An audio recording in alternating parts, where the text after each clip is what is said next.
Hello, in this video I want to show you how to fix the problem when you want to install some games on DOOGEE X97 Pro, but you can't seem to find them on the Google Play Store. And to do this, first let's open a Google Play Store. Right here, try to find a game like Call of Duty. And as you can see, there's no results that we're looking for, so go back. Click on your profile picture, open the settings, enter family, select parental controls.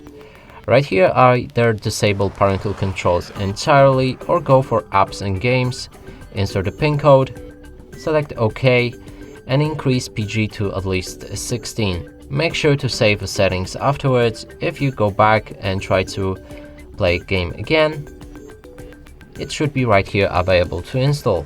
And that's it for this video. Hope you like it. Please consider subscribing to our channel, leave a like and a comment below.